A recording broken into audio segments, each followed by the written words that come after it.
So, Nick, we're together again talking about all things change as we usually do. And you were mentioning something that I thought was super interesting about change as an art. And we often are in these conversations. I would say change management's in a bit of an existential crisis right now, where it's trying to redefine itself, if it ever it did. And there's something really wonderful in describing change management and art as an art that I would love to explore with you today. Yeah, well, I think it is an art. It's interesting when you think of the two words change manager. When someone says, okay, I want to change manager, they immediately tend to go to the word manager because that's what you hire people to do. You hire them to manage stuff, and you've got a task to do, and it's a difficult task, and you need to do stuff. So the focus for a lot of people goes to the word manager, and what people tend to think about when they think about change manager is what I call the three T's, the things that you absolutely need to nail in order for the change to work, which is you need to tell them what's going to happen. So there's an engagement bit. You need to train them so that they can do things differently. And then you need to be able to move them to doing things in a different way. So there's the transition bit. And that's the way that a lot of people think that the role of change manager is all about. And for me, that's a science. The art bit is something different. And that's the Yeah, change bit of the word change manager. And that is an art. absolutely. And it's the practice in and of itself. I love the fact that you framed the three T's as really the technical part, if you will, of change management. But it's many more things than that. And you were saying, previously that it's really only half, if that, of the role. There are many other roles that we play relative to this expression of change management, if you will.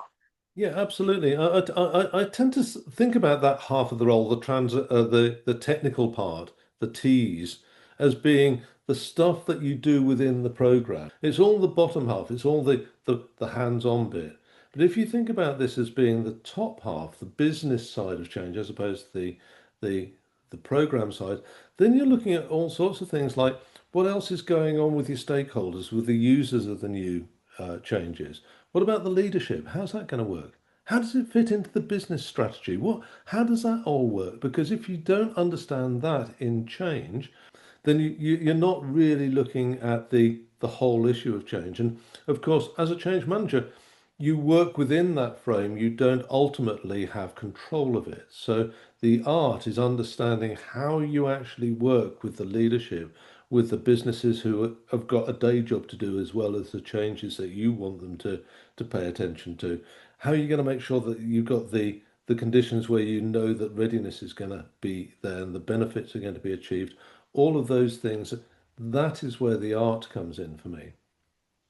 Readiness is such a big word. The way that I see change management evolving around perceptions of readiness is at one time it was this stage, around measuring preparation as we were getting ready to launch a change, if you will, very close to delivery, often couched within some form of training.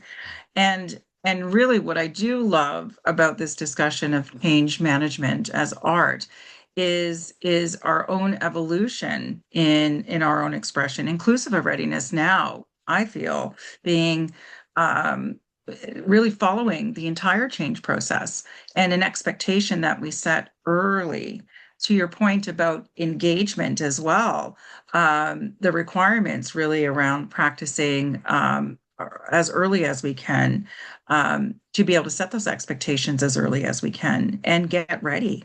Is what I often call upstream change to set those expectations right at the start. And I remember, like you do, the time when actually you start thinking about change readiness as being something which is your change go no go decision. And the questions that you ask around change readiness is, has everyone received the training?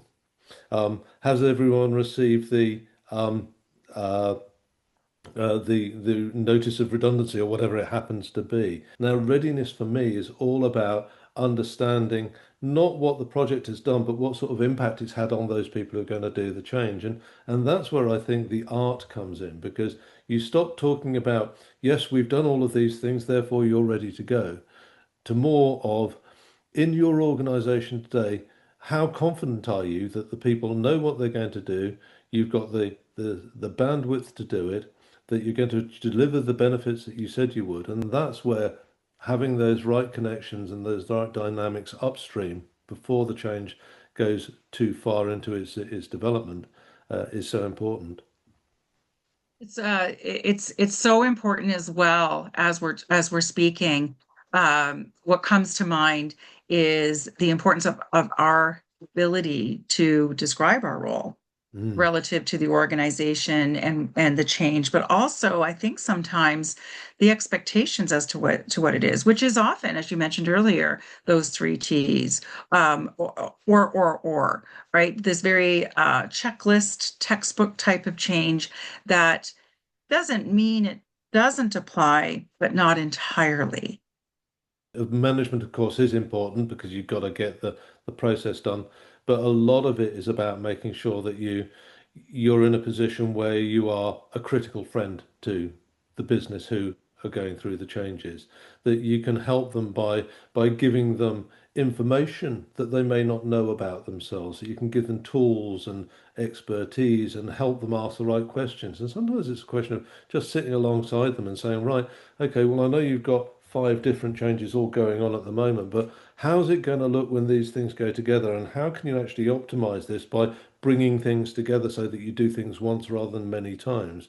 And that if you're going to start talking to your teams about change, you don't talk about our change and then move on to a different one, but you combine these into a narrative about your purpose and why you're doing all of these different things. It's about really sitting inside the fabric of the business you're trying to change. And sometimes it's a question of telling them that their baby's ugly. And actually, they're not as ready for change as they thought they would be. And that there's things that they really should consider doing if it's going to be a success. But if you get the relationship right, it really helps. That difficult conversation, the ugly baby, I'm chuckling with you because it is so important.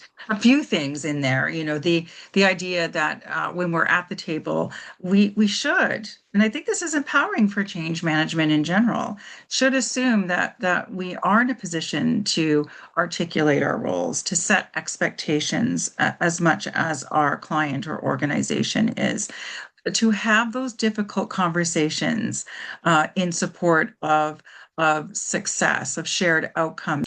And it's not scripted, as you say. It's there's not a precise hand for those things. And I do agree with you that it's that combination of really good foundations, really good fundamentals, a really great blueprint perspective, together with practice from the perspective of what the organization ultimately, and I love that you keep referring to this, is ready and able to adopt its change. And I think to make that readiness at organizational level as opposed to program and project level completely changes the dialogue you have. I did a project a few years back now with a construction company in the UK, and they were introducing Oracle across many different businesses throughout the UK. And one of the things that worked really, really well in that particular case is that uh, the chief exec of all these different UK businesses ultimately took responsibility for asking each of the managing directors of the UK businesses how ready they were for Oracle to be introduced into their business. And it wasn't a change management issue, it was a business question that they were asking. And then the change manager's role was to be a supporter of that particular managing director, in support of the wider chief executive role and what they wanted to happen. But I sat alongside them and I coached them and I supported them so that. Exactly. And so there's this big facilitation Mm. perspective in the work that we do. You've mentioned a few roles. You know, this idea that we're defining change manager or change management singularly is really an impossibility, but it's a welcome one. So you've mentioned critical friend. You've mentioned the importance, of organization and management.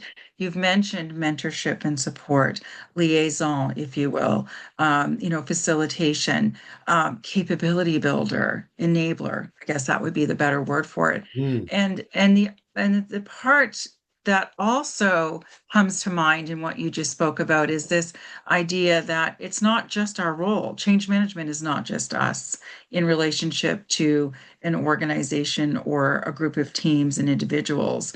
It's actually their roles as well. Yeah, I think you're absolutely right. And that point about their role is such an important one because if you can get local people in local teams to understand that actually it's their change, not our change, it changes again, it changes that dynamic to us being an enabler for something which they have agency for and accountability for, not the guy who's actually messing up their day. Their day is being changed because the business needs them to change, but we're there to support that, not to enforce it. So I talk, and I'm sure you do, you probably have similar words like change agent, change champion, those people within the business who are there to advocate and support.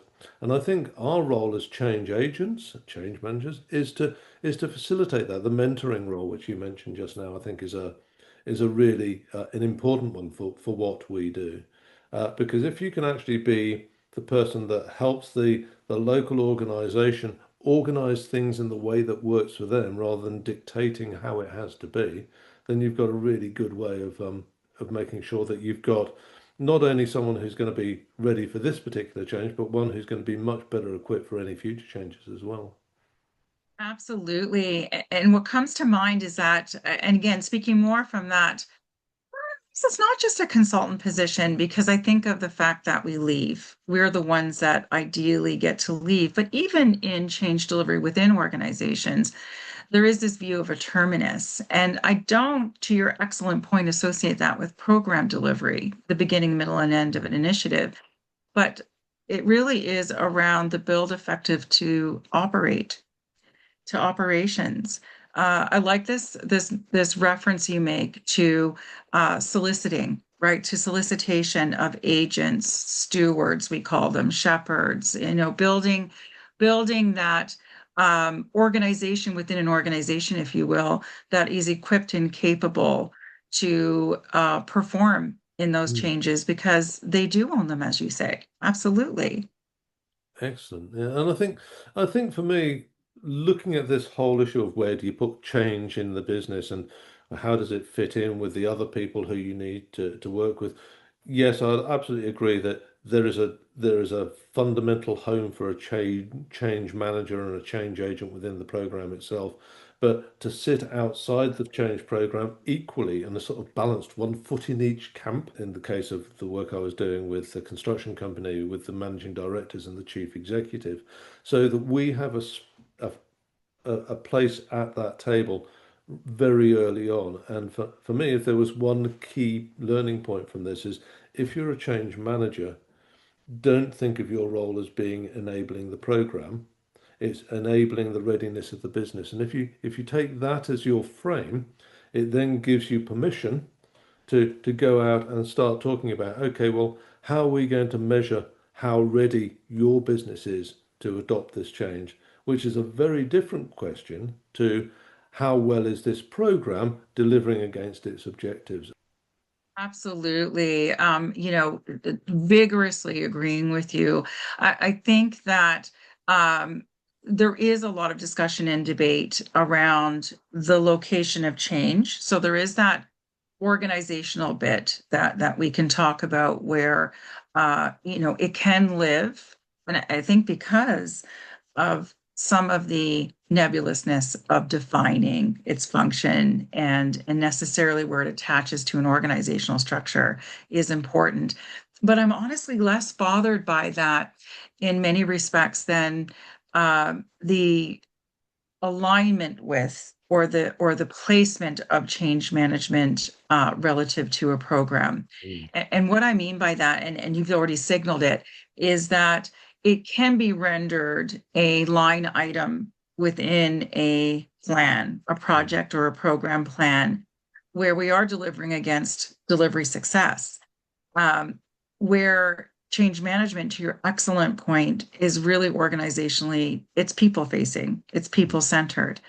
And in my practice, similar to how you're designing or discussing your practice, we spend a lot of time at the outset of engagement readying the initiative, readying the organization, readying the client as it is in our situation, to understand that we are a parallel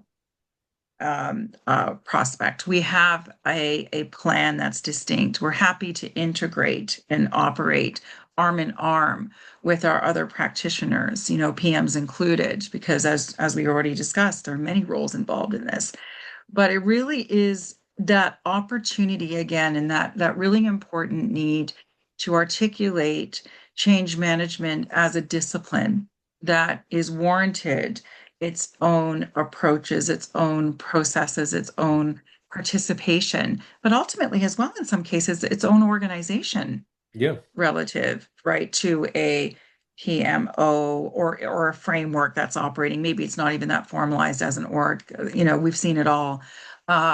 Even sometimes in organizations, it's more important, especially where change management is not well articulated.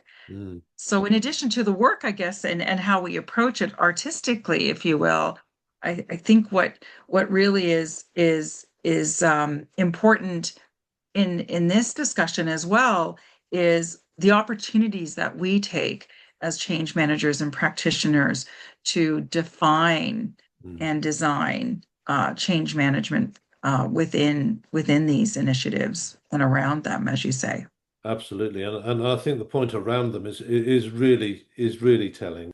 Change doesn't start with the execution of the program and the launch of the program. It starts with the understanding of what sort of business you want. So if you can start having those conversations before the program's really developed momentum and a critical mass which sucks everything into it, because programs do tend to do that, then you've got your space, the one that you were talking about there, where you've got your place within the organization, within the change narrative, which is enabling of the program but not dependent upon it. And I think that that works really, really nicely. And one of the things which I've always found helps if you're looking for a single tip, it would be to make sure you've got a change strategy which measures against your ability to deliver readiness for change within the organization itself, and you articulate very clearly what it is that you expect the business to be able to do to enable that, and what you expect the program to be able to do to enable that.